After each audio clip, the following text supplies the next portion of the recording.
৭ বছর পর মেয়ে আইএএস হয়ে ফিরল। বাবা মাকে ভাঙা কুঁড়ে ঘরে দেখে কেঁদে ফেলল। তারপর যা হলো তা জানার জন্য এই গল্পটি শেষ পর্যন্ত অবশ্যই শুনুন। গ্রামের নাম ছিল সোনপুর। চারদিকে মাটি, ধুলো আর ভাঙা রাস্তার মাঝে গড়ে ওঠা এক ছোট গ্রাম, যেখানে জীবন খুব ধীর গতিতে চলত। এই গ্রামের শেষ প্রান্তে একটি জরাজীর্ণ কুঁড়ে ঘর ছিল। দেওয়ালে ফাটল ছিল, চালের ছাদ জায়গায় জায়গায় ভেঙে গিয়েছিল। বর্ষায় পানি পড়ত, আর শীতকালে ঠান্ডা বাতাস ভেতরে ঢুকে যেত। সেই কুঁড়ে ঘরে থাকতেন বৃদ্ধ রামদিন আর তার স্ত্রী শান্তি দেবী। বয়স দুজনেরই কোমর নুইয়ে দিয়েছিল, হাত কাঁপত, চোখে ঝাপসা দেখতেন। তাদের কাছে জমির নামে কিছুই ছিল না। ছিল শুধু ওই কুঁড়ে ঘর আর একটি ছোট থালা, যাতে প্রতিদিনের রুটির ব্যবস্থা হতো। তাদের একমাত্র মেয়ে ছিল আরতি। আরতি ছোটবেলা থেকেই আলাদা ছিল। যখন গ্রামের বাচ্চারা মাটিতে খেলত, তখন সে স্কুলের ছেঁড়া বইগুলো বুকে জড়িয়ে ধরে বসে থাকত। তার পড়ার খুব শখ ছিল, কিন্তু পরিস্থিতি ছিল তার প্রতিকূলে। রামদিন কখনো খেতে মজুরি করত, কখনো কারো বাড়িতে কাঠ কাটত। শান্তিদেবী গ্রামের বাড়িগুলোতে বাসন মাজতেন। দুজনের পরিশ্রমে কোনো মতে দুবেলার রুটি জুটত। একদিন স্কুল থেকে ফেরার সময় আরতি জিজ্ঞেস করল, বাবুজি, আমি অনেক পড়তে চাই। রামদিন ক্লান্ত মুখে মেয়ের দিকে তাকালেন। বেটি, যদি পড়ে বড় অফিসার হতে পারিস, তবে আমাদেরও নাম হবে। সেদিন আরতি মনে মনে এক স্বপ্ন বুনে নিল। দিন কাটতে লাগল। স্কুলের ফিস, বইপত্র, জামা কাপড় সবই যেন এক বোঝার মতো ছিল। অনেক সময় আরতিকে খালি পেটে স্কুলে যেতে হতো, কিন্তু সে কখনো অভিযোগ করেনি। গ্রামের মানুষ টিটকারি দিত, মেয়ে মানুষ, বেশি পড়িয়ে কি হবে, বিয়েই তো দিতে হবে শেষে। শান্তিদেবী চুপচাপ সব শুনতেন, কিন্তু রাতে মেয়েকে বুকে জড়িয়ে কাঁদতেন। রামদিন বাইরে থেকে শক্ত দেখাতেন, কিন্তু ভেতর থেকে ভেঙে যাচ্ছিলেন। আরতি দশম পাশ করল, তারপর দ্বাদশ। প্রতিবার গ্রামে সেই একই কথা, একই হাসি। কিন্তু যখন সে কলেজে যাওয়ার কথা বলল, তখন মুশকিল আরও বেড়ে গেল। কলেজ ছিল শহরে, ভাড়া, থাকার খরচ, বইপত্র সবই অসম্ভব মনে হচ্ছিল। রামদিন অনেক রাত জেগে ভাবলেন। অবশেষে একদিন স্ত্রীকে বললেন, আজ যদি মেয়েকে থামিয়ে দিই, তবে সারা জীবন নিজেকে ক্ষমা করতে পারব না। তিনি তার কুঁয়ে ঘরের পাশে রাখা পুরনো বাক্সটি খুললেন। তাতে কিছু মুদ্রা, কিছু নোট আর শান্তিদেবীর একটি পুরনো রূপোর পায়েল ছিল। শান্তিদেবী কোনো কথা না বলে পায়েলটি খুলে দিলেন। আরতি শহরে চলে গেল। শহর তার জন্য সহজ ছিল না। ছোট এক রুম, 4 জন মেয়ে, দিনে কলেজ আর রাতে টিউশনি করানো। অনেক সময় ক্লান্ত হয়ে ফুপিয়ে কাঁদত, কিন্তু পরদিন আবার উঠে দাঁড়াত। সেই সময় সে আইএএস সম্পর্কে জানতে পারল। যখন সে প্রথম শুনল যে একটি সাধারণ পরিবারের মেয়েও দেশের বড় অফিসার হতে পারে, তখন তার হৃৎস্পন্দন বেড়ে গেল। সে প্রতিজ্ঞা করল, দিনে কলেজ, রাতে পড়াশুনো। বন্ধুরা ঘুরে বেড়াত, হাসাহাসি করত, কিন্তু আরতি বইয়ে ডুবে থাকত। যখনই মন ভেঙে যেত, বাবা মায়ের মুখ চোখের সামনে ভেসে আসত।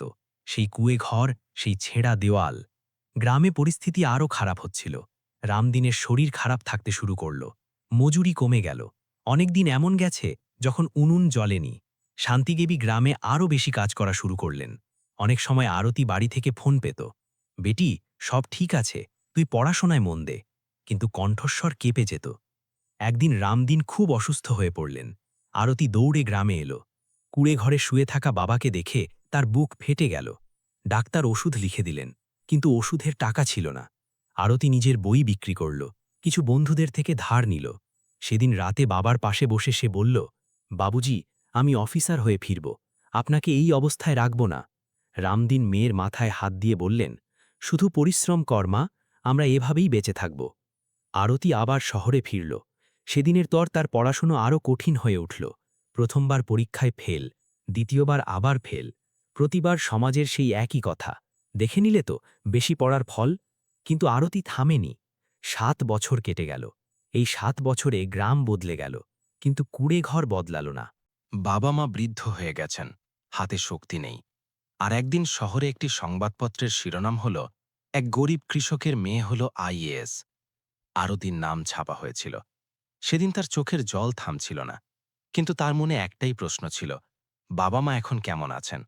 আর এখান থেকেই তার ফেরার গল্প শুরু হয়। সকালবেলা ছিল। শহরের রাস্তাগুলো বরাবরের মতো ব্যস্ত ছিল। কিন্তু সেদিন আরতির পৃথিবী সম্পূর্ণ আলাদা চলছিল। সামনের টেবিলে রাখা নিয়োগপত্রটি বারবার তার চোখের সামনে ভেসে আসছিল। সেই কাগজে লেখা ছিল ভারতীয় প্রশাসনিক সেবা। সে চেয়ারে বসেছিল, কিন্তু মন ছিল অন্য কোথাও। ৭ বছরের পরিশ্রম, ক্ষুধার্ত রাত, চোখের জলে ভেজা বই, সব একে একে মনে পড়ছিল। কিন্তু সেই সব স্মৃতির মাঝে সবচেয়ে পরিষ্কার ছবি ছিল মা আর বাবুজির, তাদের কুঁড়ে ঘরের, আর সেই মাটির মেঝের যার ওপর সে ছোটবেলায় খালি পায়ে হাঁটত। আরতি জানলা দিয়ে বাইরে তাকালো। উঁচু দালান, চকচকে গাড়ি, মানুষ, সবই ছিল। শুধু সেই শান্তিটুকু ছিল না যা মায়ের কোলে মাথা রাখলে পাওয়া যায়। সে ফোন তুলে গ্রামের নম্বর মেলাল। অনেকক্ষণ রিং হওয়ার পর শান্তিদেবীর গলা শোনা গেল। হ্যালো মা। শুধু এতটুকু শুনেই ওপাশ থেকে কান্নার শব্দ আসতে লাগল। শান্তিদেবী কিছু বলতে পারছিলেন না। আরতি নিজেকে সামলে নিয়ে বলল, মা, আমি আসছি, আজই। শান্তিদেবী কাঁপানো গলায় বললেন, বেটি, রাস্তায় সাবধানে আসিস। ফোন কেটে গেল। আরতির চোখে জল ছিল, কিন্তু এবার এই জল হাড়ের ছিল না। গ্রামের দিকে যাওয়া বাসে ওঠার সময় সে সাধারণ শাড়ি পরেছিল, কোনো জাঁকজমক বা অহংকার ছিল না। তার কাছে এখন পদ ছিল, ক্ষমতা ছিল, কিন্তু মনটা আজও সেই এক মেয়েরই ছিল। শহর ছাড়তেই রাস্তা বদলাতে শুরু করল। চওড়া রাস্তা সরু হয়ে এলো। দালানের জায়গায় জমি দেখা যেতে লাগল। আরতি প্রতি মোড়ে জানলা দিয়ে উকি দিচ্ছিল, যেন ছোটবেলার কোনো ছবি খুঁজছে। বাস যখন গ্রামের কাছে থামল, তার বুক ধড়ফড় করতে লাগল। সোনপুর, সেই নাম, সেই মাটির গন্ধ। সে বাস থেকে নামল। কেউ তাকে চিনতে পারল না। সাধারণ পোশাকে, সাধারণ চলনে সে আর ৫টা সাধারণ মেয়ের মতোই লাগছিল। গ্রামের কিছু বাচ্চা পাশে খেলছিল। এক বাচ্চা বলল, আরে, এটা তো রামদিনের মেয়ের মতো লাগছে। অন্যজন বলল, আরে না, ও তো শহরে থাকে। আরতি হাসল, কিন্তু থামল না। যতই সে কুঁড়ে ঘরের কাছে যাচ্ছিল, তার পা যেন ভারী হয়ে আসছিল। পথে কিছু মানুষ দাঁড়িয়ে তাকে দেখতে লাগল। কেউ ফিসফিস করে বলল, শুনেছি রামদিনের মেয়ে আইএএস হয়েছে। কেউ বলল, কে জানে সত্যি না মিথ্যে। আরতি কুঁড়ে ঘরের সামনে এসে দাঁড়িয়ে গেল। সেই দৃশ্যটি তার কল্পনার চেয়েও বেশি ভয়াবহ ছিল। কুঁড়ে ঘরের দেয়াল আরও বেশি ভেঙে গিয়েছিল। চালের এক অংশ পড়ে গিয়েছিল। সামনে মাটিতে সেই পুরনো থালাটি পড়েছিল, যাতে শুকনো রুটি ছিল। এক্ষণে মা বসেছিলেন, দুর্বল, নুয়ে পড়া, আর পাশে মাটিতে চাদর বিছিয়ে শুয়েছিলেন রামদিন। আরতির চোখ দিয়ে জল গড়িয়ে পড়ল। তার পায়ে যেন প্রাণ ছিল না। শান্তিদেবী মাথা তুললেন, কিছুক্ষণ শুধু তাকিয়ে থাকলেন। তারপর হঠাৎ চিৎকার করে উঠলেন, আরতি! মায়ের গলা শুনেই আরতি দৌড়ে গেল। সে কুঁড়ে ঘরের ভেতরে ঢুকে মাকে জড়িয়ে ধরল। মা মেয়ে দুজনেই ফুপিয়ে কাঁদতে লাগলেন। রামদিন ধীরে ধীরে চোখ মেললেন, দুর্বল গলায় বললেন, এসেছিস আমার অফিসার বেটি? আরতি হাঁটু গেড়ে বসল। বাবুজির হাত নিজের কপালে ছোঁয়াল। তার গলা বুঝে এলো। বাবুজি, এ কি হাল করেছেন নিজের? রামদিন হাসলেন, আমরা তো এমনই মা, তুই অফিসার হয়েছিস, এটাই যথেষ্ট। আরতি চারদিকে তাকালো। ৭ বছর, ৭ বছরে এই কুঁড়েঘর আরও ভেঙে গেছে, কিন্তু তার বাবা মায়ের সাহস ভাঙেনি। গ্রামে ধীরে ধীরে খবর ছড়িয়ে পড়ল। মানুষ জড়ো হতে লাগল। কারোর চোখে অবাক ভাব, কারোর চোখে লজ্জা। এক লোক বলল, এই সেই রামদিনের মেয়ে, আইএএস হয়েছে। অন্য কেউ বলল, দেখো, আজও কত সাধারণ। আরতি উঠে সবার দিকে তাকালো। কোনো ভাষণ দিল না, কোনো দাপট দেখালো না।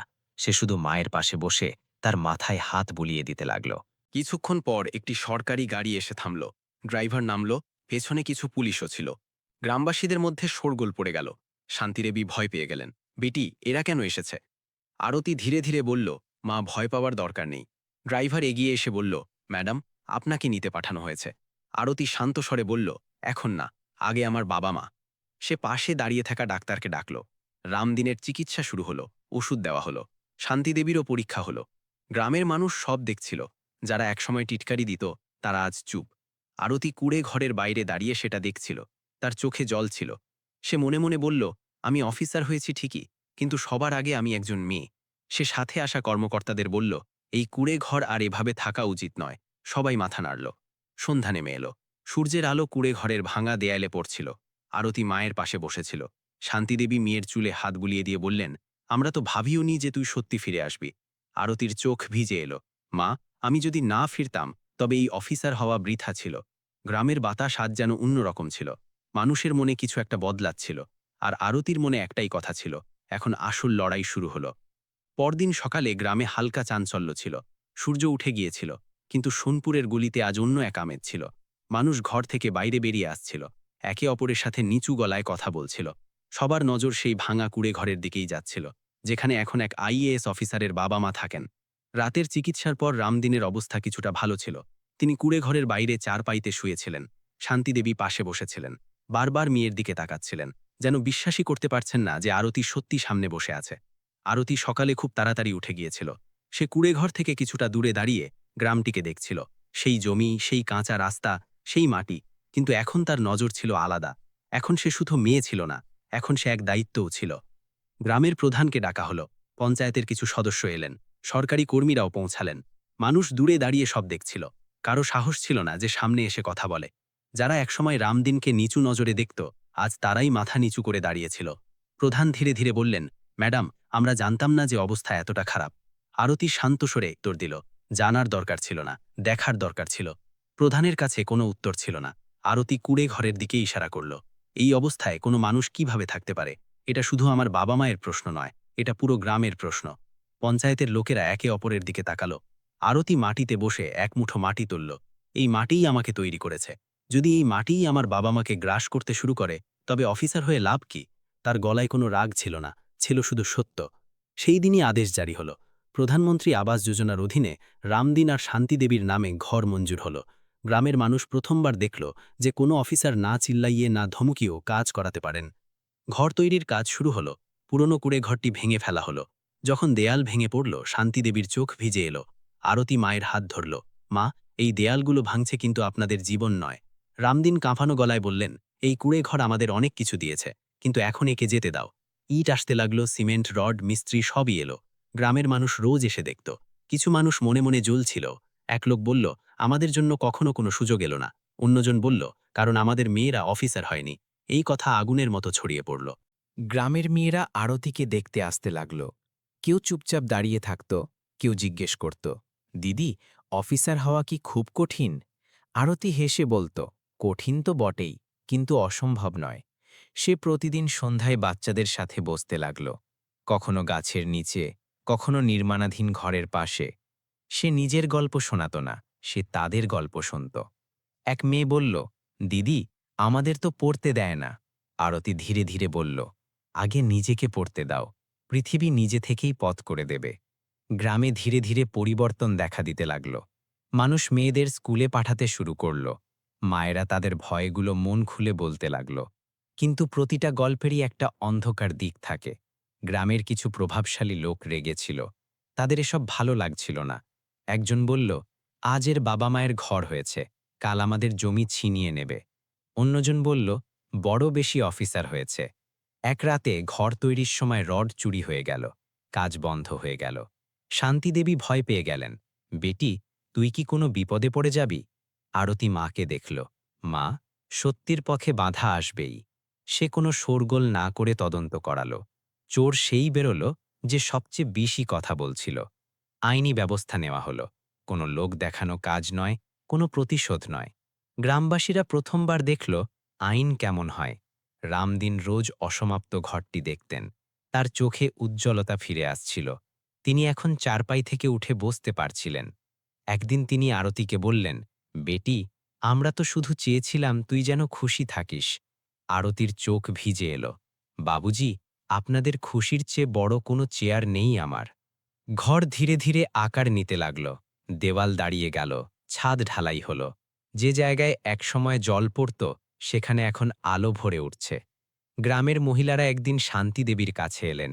তারা বললেন, আমাদের মেয়েদেরও পুড়িয়ে দাও। শান্তিদেবী প্রথমবার বুক টান টান করে বললেন, আমার মেয়ে পড়াবে। আরতি সেখানেই এক ছোট শিক্ষাকেন্দ্র শুরু করালো। এখন গ্রাম শুধু ঘর তৈরি হতে দেখছিল না, তারা ভবিষ্যৎ তৈরি হতে দেখছিল। আর আরতি জানত, এটা কেবল শুরু। সোনপুরের সকাল এখন আর আগের মতো ছিল না। বাতাসে এখনো মাটির গন্ধ ছিল, কিন্তু সেই গন্ধে প্রত্যাশার এক নতুন স্তর যুক্ত হয়েছিল। এখন ঘর প্রায় শেষ। সাদা দেওয়াল সূর্যের আলোয় চকচক করত। যেখানে একসময় ভাঙা কুড়েঘর দাঁড়িয়েছিল, সেখানে এখন এক মজবুত ছাদ, পাকা দেওয়াল আর দরজা। রামদিন রোজ সকালে উঠে ঘরের সামনে দাঁড়িয়ে থাকতেন। তার চোখ সেই ঘরটিকে এমনভাবে দেখত যেন কোনো এক স্বপ্ন, যা এখনও সত্যি বলে বিশ্বাস হচ্ছে না। শান্তিদেবী অনেক সময় দেওয়ালগুলো ছুঁয়ে দেখতেন, তারপর নিজের আঁচল দিয়ে চোখ মুছতেন। আরতি এসব চুপচাপ দেখত। ঘরের শেষ কাজ চলছিল, রং করা হচ্ছিল, মিস্ত্রিরা তাদের সরঞ্জাম গুছিয়ে নিচ্ছিল। গ্রামের বাচ্চারা আশেপাশে হাসাহাসি খেলাধুলা করছিল। যে জায়গায় একসময় নিস্তব্ধতা আর দারিদ্র্য ছিল, সেখানে এখন কোলাহল। ঘর সম্পূর্ণ হওয়ার তারিখ ঠিক হলো। সেদিন যেন গ্রামে উৎসবের আমেজ। কেউ ঢোল বাজায়নি ঠিকই, কিন্তু প্রতিটি হৃদয়ে এক আওয়াজ প্রতিধ্বনিত হচ্ছিল। মানুষ নিজের বাড়ি থেকে বেরিয়ে এলো। মহিলারা পরিষ্কার কাপড় পরে এলেন। পুরুষরা চুপচাপ সম্মানের সাথে দাঁড়িয়ে থাকলেন। আরতি বাবা মাকে বলল, আজ আপনারা দুজনেই এই ঘরে প্রথম পা রাখবেন। শান্তিদেবীর হাত কাঁপছিল। রামদিন মেয়ের হাত ধরলেন। দরজা খোলা হলো। শান্তিদেবী প্রথমে চৌকাঠে পা রাখলেন। তিনি চোখ বন্ধ করে নিলেন। তারপর ধীরে ধীরে মেঝে স্পর্শ করলেন। জল তার গাল বেয়ে গড়িয়ে পড়ল। এটা শুধু ঘর ছিল না, এটা ছিল তার তপস্যার ফল। রামদিন ভেতরে এলেন। তিনি চারদিকে তাকালেন। খোলা ছাদ, আলো, পরিষ্কার দেওয়াল। তিনি ধীরে ধীরে বললেন, এই বয়সে প্রথমবার নিজের ঘরে নিঃশ্বাস নিলাম। আরতি সেখানেই দাঁড়িয়েছিল। তার চোখও ছলছল করছিল, কিন্তু মুখে ছিল প্রশান্তি। গ্রামের মানুষ ভেতরে ঢুকেনি, তারা বাইরেই দাঁড়িয়েছিল। কেউ বলল, আজ এই ঘর শুধু রামদিনের নয়, এটি পুরো গ্রামের আশা। শান্তিদেবী রান্নাঘরে পা রাখলেন। একটি ছোট উনুন রাখা ছিল। তিনি মাটির প্রদীপ জ্বালালেন। সেই প্রদীপের আলোয় তার মুখ উজ্জ্বল হয়ে উঠিল। সেই সন্ধ্যায় রামদিন প্রথমবার চেয়ারে বসলেন। শান্তিদেবী তার সামনে থালা রাখলেন, রুটি, ডাল, সবজি। রামদিন থালাটির দিকে তাকালেন, তারপর মেয়ের দিকে। বললেন, আজ রুটিটা অন্যরকম লাগছে। আরতি বলল, কেন বাবুজি? তিনি হেসে বললেন, আজ এতে কোনো অপমান নেই। এটা শুনে শান্তিদেবী কেঁদে ফেললেন। রাতে আরতি বাইরে আঙিনায় বসেছিল। আকাশ পরিষ্কার ছিল, তারাগুলো চকচক করছিল। সেই একই আকাশ যা সে শহরের ছোট ঘর থেকে কতবার দেখেছে। তার মনে পড়ল সেই সব রাতের কথা, যখন বিদ্যুৎ চলে যেত, মোমবাতির আলোয় পড়াশোনা করত, খালি পেটে ভেঙে পড়া মন। আজ সবকিছু যেন শান্ত হয়ে গেছে। কিন্তু তার গল্প এখানেই শেষ হয়নি। পরদিন গ্রামের পঞ্চায়েত ডাকা হলো। আরতি সবাইকে ডাকল। সে মঞ্চে দাঁড়ায়নি, সে নিচে মাটিতে বসল। সে বলল, আমি এখানে অফিসার হয়ে আসিনি, আমি এখানে এই মাটির মেয়ে হয়ে এসেছি। সে গ্রামের সমস্যাগুলো শুনল, জল, স্কুল, রাস্তা, স্বাস্থ্য। প্রত্যেকে মন খুলে কথা বলছিল। প্রথমবার কোনো অফিসারের সামনে মানুষের ভয় ছিল না। আরতি বলল, পরিবর্তন একদিনে আসে না, কিন্তু যদি সততা থাকে তবে দেরিও হয় না। ধীরে ধীরে কাজ শুরু হলো। হ্যান্ডপাম্প বসানো হলো, স্কুলের মেরামত হলো, অঙ্গনবাড়ি কেন্দ্র আবার চালু হলো। গ্রামের মেয়েরা এখন রোজ পড়তে আসত। শান্তিবেবী তাদের জন্য চা বানাতেন। রামদিন দরজায় বসে তাদের দেখতেন। একদিন এক ছোট মেয়ে জিজ্ঞেস করল, দাদি, আমিও কি অফিসার হতে পারি? শান্তিদেবী হেসে বললেন, অবশ্যই হতে পারিস। রামদিনের চোখে উজ্জ্বলতা খেলে গেল। কিন্তু প্রতিটি গল্পেরই একটি শেষ পরীক্ষা থাকে। আরতির বদলির আদেশ এলো। তাকে অন্য জেলায় যেতে হবে। এই খবর শুনেই শান্তিদেবীর মুখ শুকিয়ে গেল। রামদিন চুপ হয়ে গেলেন। আরতি মায়ের হাত ধরল। মা, অফিসার হওয়ার মানেই হলো এটা। শান্তিদেবী মাথা নাড়লেন। আমরা জানি, কিন্তু এখন ঘরটা খালি খালি লাগবে। যাওয়ার আগে আরতি গ্রামের বাচ্চাদের ডাকল। তাদের বলল, আমি চলে যাব, কিন্তু আমার জায়গায় বই থাকবে। সে শিক্ষাকেন্দ্রের দায়িত্ব গ্রামের মহিলাদের হাতে দিয়ে দিল। যাওয়ার দিন পুরো গ্রাম জড়ো হলো। কেউ কাঁদছিল না, কিন্তু চোখ সবারই ভেজা ছিল। রামদিন মেয়েকে জড়িয়ে ধরলেন। ধীরে ধীরে বললেন, আমরা তোকে শুধু অফিসার নয়, মানুষ বানিয়েছি। আরতির চোখের জল গড়িয়ে পড়ল। শান্তিদেবী বললেন, বেটি, যেখানেই থাকিস, এই মাটিকে ভুলে যাস না। আরতি নিচু হয়, মায়ের পা ছুঁল। গাড়ি চলতে শুরু করল। গ্রাম পেছনে পড়ে রইল। কিন্তু সোনপুর আর আগের মতো নেই। সেখানে এখন কেবল একটি ঘর নেই, সেখানে এখন আত্মসম্মান আছে। বছরখানিক পর যখন মানুষ ওই গ্রামের নাম নেয়, তখন বলে সেখানে এক মেয়ে জন্মেছিল, যে তার বাবা মাকে কেবল ঘর নয়, সম্মান দিয়েছিল। আর প্রতিটি কুড়ে ঘরে এক স্বপ্ন জেগে উঠল। যদি এই গল্পটি আপনার চোখ ভিজিয়ে দিয়ে থাকে, যদি বাবা মায়ের পরিশ্রম আপনার নিজের কথা মনে করিয়ে দিয়ে থাকে, তবে আজ একটি ছোট্ট প্রতিশ্রুতি দিন। আমি কথা দিচ্ছি যে এমন সত্য মন ছুঁয়ে যাওয়া গল্প আমি আপনাদের বারবার শোনাতে থাকব, যা মানুষকে আরও ভালো করে তোলে। আর এখন আপনাদের কাছ থেকে একটি শপথ, যদি বাবা মাকে সম্মান করেন, যদি পরিশ্রম ও সংগ্রামের মর্যাদা দেন, তবে এই ভিডিওটির নিচে চ্যানেলটিকে এখনই সাবস্ক্রাইব করে দিন। কারণ আপনার একটি সাবস্ক্রাইব অন্য কোনো ভেঙে যাওয়া স্বপ্নকে আশা দিতে পারে। ধন্যবাদ গল্পটি শেষ অবধি শোনার জন্য।